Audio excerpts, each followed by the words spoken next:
Welcome everybody to another episode of Closed Mouths Don't Get Fed radio show. I hope that you all had a wonderful Thanksgiving, that you got to spend a lot of time with family and friends, especially. And I know that we're living in different times, so not all of us got to spend time around family and friends. Not all of us got to go and eat grandma's dressing and yams and greens, but I do hope that you were able to be full fed of love and joy and warmth, and that you were able to in some way spend some kind of time with your family and friends, reach out and talk to them or touch them in some way, in some manner. I hope that if you cooked, that your home smelled of spices and warmth and sugar and not like chitlins. If you don't know what chitlins are, they smell pretty bad. If you know what they are, you know what I'm talking about. But in all seriousness, thank you all for listening into the show on tonight. And before we get started, I do want to do a recap of last week's show. So on last week's show, the show was titled Bound to Break. We had a special guest that came on. Her name was Roshika Lyman, and she shared a little bit of her testimony with us about church hurt and abuse. And we talked about different types of abuses: domestic abuse, physical, spiritual, emotional, and mental abuse, which is something that is, I think, one key point, one major point when we talk about prayer targets and things that are issues that we have in the world, not just in our neighborhood, in our country, in our region, but just in the world in general. And so she shared a little bit of her testimony that she actually has experienced when it comes to that. But she didn't share it all, because the rest of it, the full testimony, will be in her book, which is called Back from Broken. She will be having a book release. So in order to find out more information about her book, or to find out when her book release will be, you'll need to go and follow Roshika Lyman on Facebook or Instagram. And there were some other websites that she listed, some other ways to reach out to her. But if you start there first, then more than likely you'll be able to find those other avenues to connect with her. All right, so tonight's show, there's so many things that I want to share with you guys. I have my notes right here as always. Look, my scroll game is going to be strong on tonight. I'm excited about everything that I'm going to be talking with you guys on tonight. Right? Let's have a conversation. Tonight's show is actually also called Bound to Break. And so I guess we could say it's Bound to Break Part 2. All right, so Bound to Break Part 2. How is this show going to be different than last week's show? We're talking about some of the same things. I did make mention of my perspective, my point of view on what Bound to Break means. And I'm just going to go a little bit more in depth with that on tonight. So I just want to give you a different perspective of what it means to be bound to break. And my perspective comes from one that I had the pleasure of experiencing myself here lately. So, first of all, the very first thing that I have to do is give a shout out to all my midwives out there, to all my midwives who are continuously interceding and continuously pushing us all to birth the things that God has called us to birth out. God bless you. God bless your journey. God bless your heart that's filled with love and that's filled with the fight for his people. Really and truly, thank you. Thank you. Now, the reason why I had to say this first is because we have so many times taken the perspective of, well, first of all, there are a lot of things that we are called to birth out. There are things that each of us are called to birth out. But sometimes we need a perspective change, because we can get in a mode of going here, going there, pushing this out and that out and that out and getting this done. And it becomes sort of like a task list, a to-do list. But sometimes things happen that catch us off guard. And many other time we blame those things on the people who don't want to see us succeed, the people who are jealous, the people who are hating on us. And sometimes it's just not what it is. So I think that this is because much of the time we've taken the perspective of the one who is going through labor, but the one going through labor as if we are the mother. We put ourselves, our perspective is from one who's going through labor, but not the one who's causing the labor to happen. Not the one who's causing those labor pains. So 2 questions for you. How often do you think of the bigger picture? I mean, how often do you think about the reason why you're called to do what it is you do, or you should be doing? Do you think more about your promotion or your reach? Because in my opinion, I don't feel like those 2 things are the same thing. Just 2 things to ponder about and maybe change your mind on, change your actions, your thoughts on. I don't know. But to just dive in here, we all know that the woman gives birth and goes through labor pains. She has to push the baby out. I don't, and I don't think anybody else does either. I don't remember that part. When I was a baby, I don't remember coming out of the womb. I don't remember the process. But just thinking about things that I've had to go through here lately, I've realized that I have to change my perspective on the whole labor process. Yes, I need to push out that vision. Like I said, there are things that we need to push out. That vision, that book, that song, that poem, that movie, that church, whatever it is that God has called you to push out. We know that it's a process, right? We know that it's a labor. There's work to be done. Those are all things that that you will have to physically do something in order to push those things out, in order to, move forward. We got to make some moves, right? But what about spiritually? What do we do spiritually? How do we prepare exactly for those? We prepare financially for those things to be birthed out. But what do we do spiritually? Because in order to be the most effective in the things that I'm birthing out, or with the things that I'm birthing out, in order for them to be the most effective, I have to be birthed myself. As I said before, on last week's show, the very first thing that happens when we enter into this world is a breaking, right? The water breaks. Before you come into this world, there's a breaking. Okay? The body prepares for you to make your arrival by the amniotic sac breaking, the water breaking. From what I know that some women have talked about having a smooth pregnancy, having a smooth labor and delivery, but I know the baby doesn't just slide out though. The body contracts and stretches and moves and shifts and all this while it's pushing you out. While the mama is pushing you out. As the mom, you cannot, once the baby is in that process of coming out, you can't stop it from coming out. You can control your breathing and your strength, the strength of your push and the effort that you put into doing it. But as the baby, once you're coming out, you have no control over how you come out, when you come out. Once it's time for you to come out, you have to come out. It does help to know what it is that you're feeling, though, and I'm talking about the spirit right now. Physically, the amniotic sac, the water breaks, and there are contractions. There are things you hear. There are a lot of things going on. For the woman to know that it's time for labor and delivery, as the baby, spiritually, you will begin to, and you may have already started to feel the atmosphere change, to feel the body, your surroundings, the body preparing you to be pushed.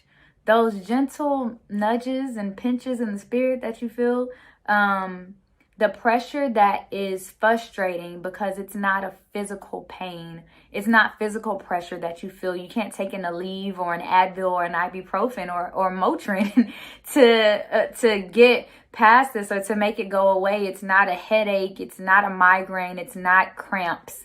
And the physical, in the spiritual, it's sort of like a spiritual frustration, really, that you cannot put your finger on. You can't figure out what the root is exactly. And so you're forced to do what? To go and pray, to go and seek him out, to go figure out what it is that you're feeling, to go to his feet, sit at his feet and bask in his presence to get what it is that you need. There are pressures that cause us to feel that cause us to feel things that we can't even see, to even know where it's coming from. But we do know that we're not in control at this point. And that's something that's important. And so once again, we're forced to seek him. And when I sought him, I found him. Just like his word said that I would. And control. Let me tell you, God is so mindful of us. He's so mindful of us to the point that the things that we speak, that we don't pay attention to, or we don't think that he hears what we're saying. We don't think that he knows what we're thinking. He knows, y'all. He knows. A couple weeks ago, I had an album release party. And one of the things that I said whenever I shared a testimony is that I hate not being in control. And it wasn't that having to do with controlling people, but I need to be in control of the situation. I don't like surprises. I need to feel like there's something that I can do physically to help the situation or to move things along, right? So being in a place where you don't have control, oh boy, don't know if you've been there, but it's most difficult when you realize that you're not in control and you're not the one that's pushing, but you're the one that's being pushed. And all you can do is just take it, just go through the process. And the process does not feel the best, right? Yes, you will have all manner and kinds of things coming at you and coming against you, people coming against you, and seemingly for no reason and just out of nowhere. But by the way, nothing is for no reason and nothing is just out of nowhere. That's a tough thing to realize and to think about, but just stay close to him. Once again, seek him out. He's here. He's here. He knows, right? Romans 8 talks about living in the Spirit. Now, that whole chapter of Romans is so much. It's so heavy. I could spend all day on it, but I'm not going to. You just have to go read it for yourself. Read it, meditate on it, soak in it, pray about it, and guess what? Read it again. But Romans 8 and 18, actually Romans 8 and 22 is where I want to start with.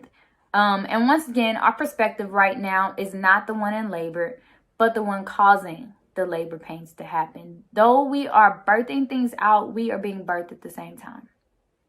Okay, so Romans 8 and 22 says, we know that the whole creation has been groaning as in the pains of childbirth right up to the present time, right up to this moment. Why am I sharing this verse with you? If you are really paying attention, if you read your word and you heard that verse many times before, then you understand. And I know right now it seems like this has been the longest labor and delivery ever because we've been going through something for months here, right? But with just putting that aside, just what you've been feeling in the spirit, the feeling to come up higher. Sometimes we get those nudges, those urges that there's something more I need to be doing. What is it exactly? What am I feeling right now? And it's not necessarily a bad feeling, but we know that there's something that needs to be done or said. And sometimes you'll be pushed to that point of frustration until you actually move, until you actually do it, until you actually say that thing. There are people waiting on you. All of creation is waiting on you to be birthed, to be revealed. You, the real you that he's created you to be. The you that is strong, the you that is confident and effectual and loved and forgiven, and the you that is bold, right?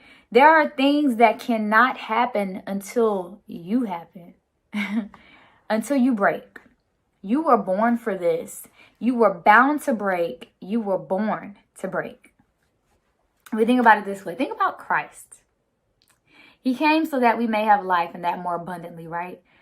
And chapter 8 of Romans tells us that there is therefore no condemnation for those that are in him. He died for us. He died because of our sin. He died for us to be free, to be liberated. Y'all, God is a meticulous God. He is strategic and he amazes me in everything that he does, in every way that he does it. He does not make mistakes. He's meticulous. He's strategic. When Christ came, God did not just put him here as some man that everyone all of a sudden just heard about. He wasn't just some random guy that showed up all of a sudden, that was hiding and just showed up all of a sudden teaching in the wilderness, building a following, and then going on tour. No, that's not what happened. He came as a baby. I'm not trying to give you a Christmas story for the holidays or anything, but he came as a baby. And when the water broke, when Mary's water broke, let me tell you, the Bible says that because Christ, Jesus, baby Jesus, because baby Jesus was born, other babies died because he was born. Why? King Herod, there were people that did not want Jesus to be born. He killed all the babies in his region in order to kill Jesus, to stop his growth, to stop his maturity, to stop his death, and ultimately our freedom, our release. I don't claim to know much, but I guess we could say he wanted to kill him before he was killed. Some people want to stop your birth, your growth, and your maturity, even though it can save them. Don't fall for it. Keep moving and keep pushing. I had to just say that. Jesus was born to break. He was born to break us out of the bondage of sin. What were you bound to break? What were you born to break?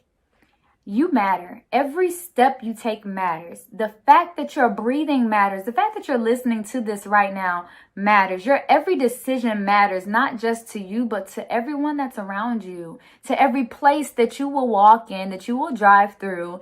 It matters. You matter. To every person that you walk past at the grocery store or that you interact with in any kind of way.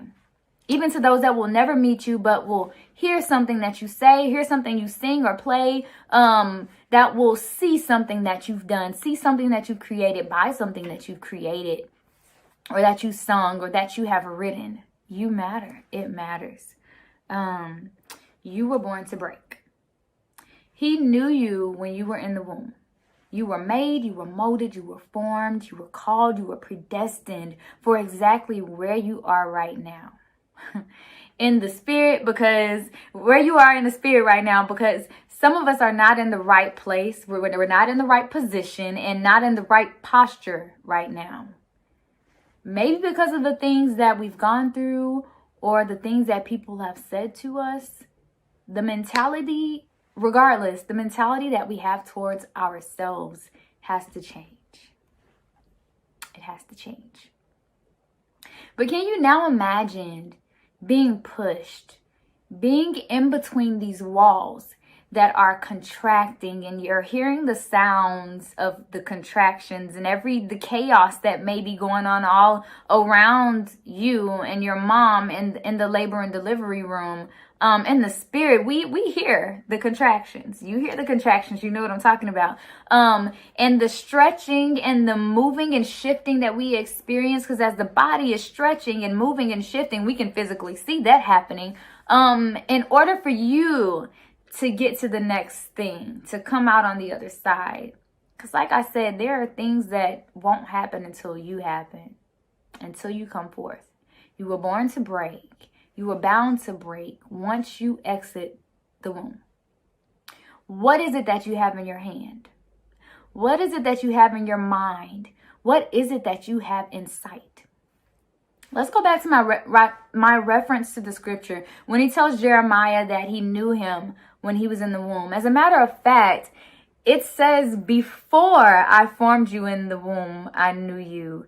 When you were a thought in my mind. He's mindful of us from beginning to end, from before the beginning, before we were even formed, before we had eyes and ears and noses and a heartbeat. We were a thought in his mind. When he made plans to shape us and mold us and give us this voice and put this creativity in you and this sound in you before he even formed you, he set you apart. You were something. But why was he even saying this to Jeremiah? It was time for Jeremiah to break some things. If you know the story of Jeremiah and all that he went through, oh my, another thing for you to read. The first thing he had to break, though, the very first thing Jeremiah had to break when God said this to him, he had to break out of the walls that he had put up. He had to break out of his reservations. He said, I don't know how to speak. I'm too young. And guess what? He broke that. God broke him through it and then said that I'm with you. Go forth. I'm with you. I can speak from experience when I say that there are times when, like I said on this last week's show, that my initial acceptance of this process, of this thing that comes about, of this pressure that comes about, this feeling that I have when it's time for the water to break, for me to break through and to go on to the next thing, the next level. I complain and I gripe. I have complained, I have griped, just like the Israelites standing before the Red Sea, whose waters broke open for them to walk on dry land. And still, some of them never accepted the process. And it cost them their lives, and it cost them the promise. But we gripe sometimes and we complain. And we have to get ready for this roller coaster that is going up and will soon drop unexpectedly. And that's the part that I close my eyes on. We have to break through our own reservations. We have to break them down. We have to break those walls down. And it's a continual thing. It's a continuous thing. There's another scripture that I love that says that God has indelibly, that he has inscribed us on the palm of his hand. And that our walls are ever before him. Those things that he constantly has to poke through, to penetrate, to get us to open up even more, so that he can expand us, so that we can know him more, that we can go deeper in him. It's a continuous thing. Our walls are ever before him. We have to continue going through this birthing process. I can say that you go through, when you can have to continuously go through this process, you can go from, or I can speak for myself, I go from a, oh no, not this again, to an, oh Lord, what are you preparing me for now? What's about to happen now? I can feel it. And you get that uneasy feeling in your spirit, in your stomach. You get that uneasy feeling, but you have that easy feeling that comes eventually. That gentle feeling in the spirit soon after. It may not be as soon as we want it to be though, but just wait for it. He wasn't in the strong wind. He wasn't in the fire. He wasn't in the earthquake. But after a still, small, gentle voice. No, you won't understand everything right off the bat, including why it is that he's calling you out of all people to do this thing. Remember, when you first were born, you didn't come out knowing everything.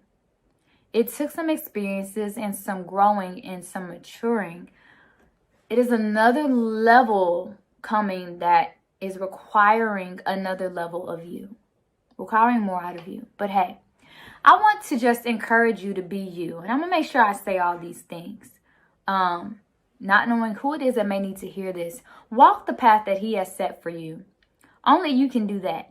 Only you can be you. And until you do, guess what? The whole creation will be in anticipation of you finally being who he's called you to be.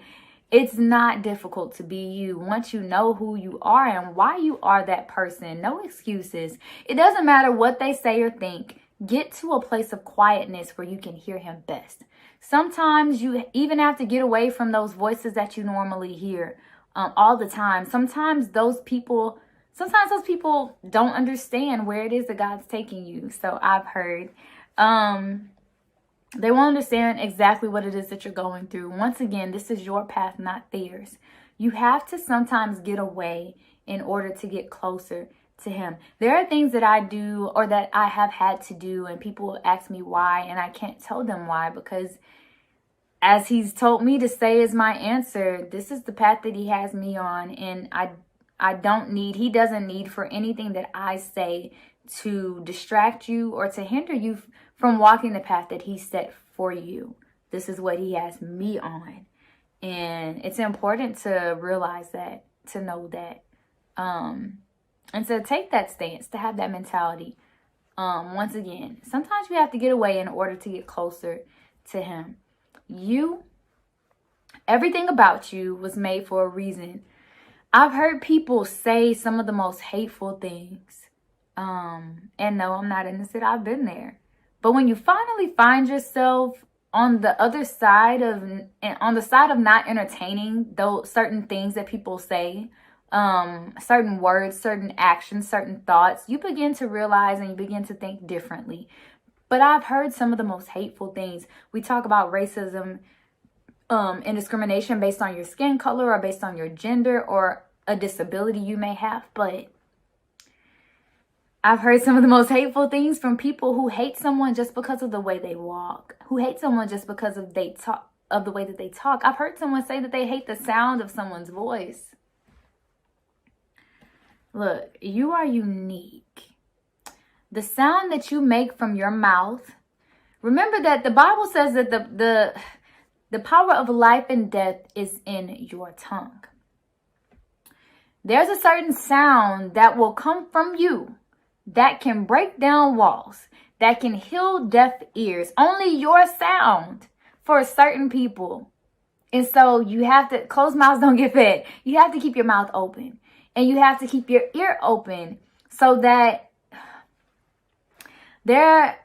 when you listen to sound, it helps you to produce sound, if that makes sense. Maybe singers and musicians will get that.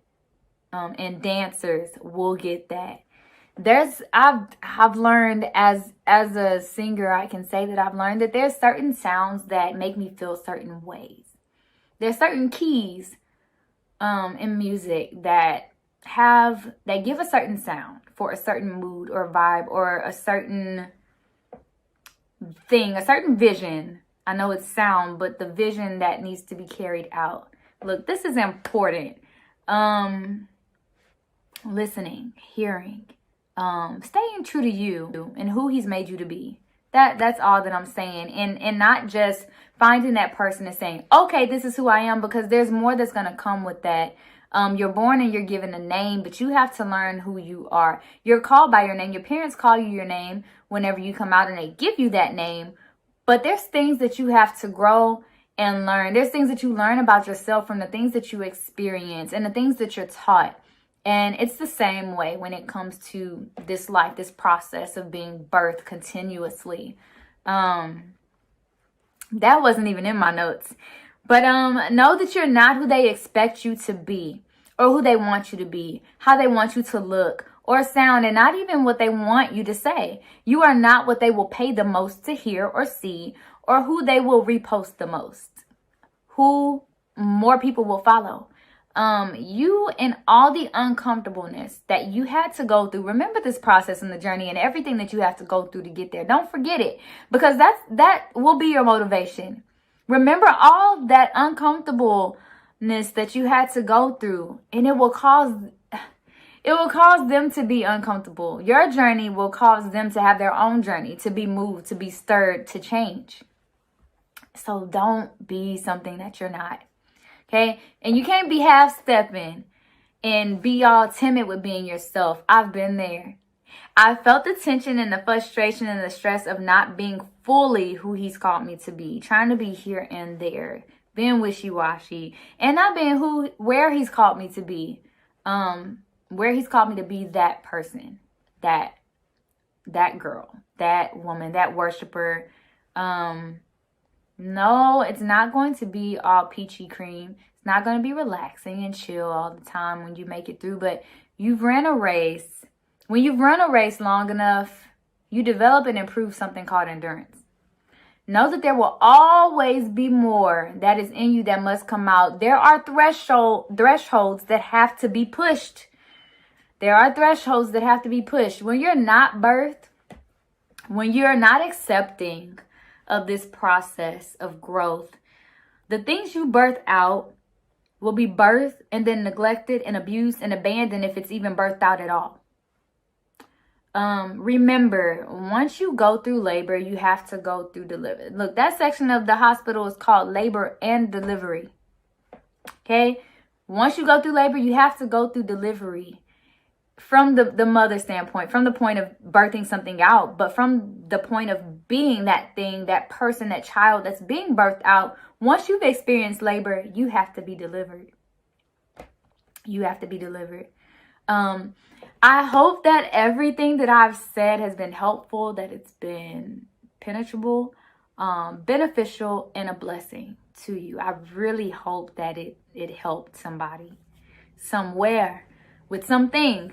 Remember, as always, be patient in affliction, persistent in prayer, and always, always don't forget that closed mouths do not get